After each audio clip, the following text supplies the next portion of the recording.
Hello দারোগা সাহেব, hello, কোনে ঘুরি বেড়াচ্ছেন? আমার বাড়ির কোনা কানে দি পোলাপান অপেনে নিশা করি বেড়াচ্ছে। কি বলেন চেয়ারম্যান সাহেব? আচ্ছা দাঁড়ান, আমি এখনই আসতেছি। रुको जरा। लेकिन ये साला कर क्या रहा है यहाँ पे? এই এলাকার উপর ওপেন নেশা করি, চল এবার হাজতে। স্যার স্যার আমাকে একটা ফোন দিয়ে দেন স্যার। যা যা।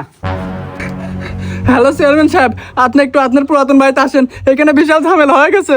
ওখানে 1 মিনিট দাঁড়াও, আমি আসতেছি। কিরে দারোগা, তোর এত বড় সাহস, তুই ওই এলাকার পোলাপানে ঘুরিস? চেয়ারম্যান সাহেব, এরা ওপেনে নেশা মেশা করে, অনেকদিন ধরে আমার টার্গেটে আছে। চেয়ারম্যান সাহেব একটু সাইডে আসেন, আপনার সাথে কথা আছে। চেয়ারম্যান সাহেব যেভাবে হোক আপনি আমারে বাঁচান আজকে মতন। আরে দাঁড়া, আমি দেখতেছি। আমরা কিন্তু আপনার কাছের লোক। স্যার, পোলাপান মানুষ একটু ভুল করে ফেলাইছে, ওখানে আর একটাবার সুযোগ দেন। টাকা লাগবে 1020। আচ্ছা দাঁড়ান, দেখতেছি। ঝামেলা তো বাধাইছ বড় ধরনের, টাকা লাগবে 50,000। আরে চেয়ারম্যান সাহেব, টাকাটা বড় বিশাল, টাকাটা এখনই দিচ্ছি। চেয়ারম্যান সাহেব এলেন 50,000 টাকা, যেভাবে হোক ঝামেলাটা এখানে শেষ করেন। আচ্ছা দাঁড়াও, আমি দেখতেছি।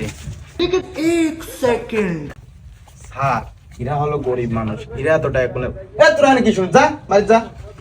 হ্যাঁ, এরা হলো টিকটক মিকটক করে খায়, এরা তো টাকা কোনে পাবে। আপনি একটা কাজ করেন, ওরা দিছে 5,000 টাকা আর আমি দিছি নিজের থেকে 5,000 টাকা, এই 10,000 টাকা রাখেন, কিছু মনে করেন না, আর ঝামেলাটা এখানেই শেষ করেন। আচ্ছা ঠিক আছে। আজকে চেয়ারম্যান সাহেবের জন্য আমরা বাঁচতে গেলেন। হ্যাঁ, এরকম চেয়ারম্যান প্রতি বছরই আমরা পাই।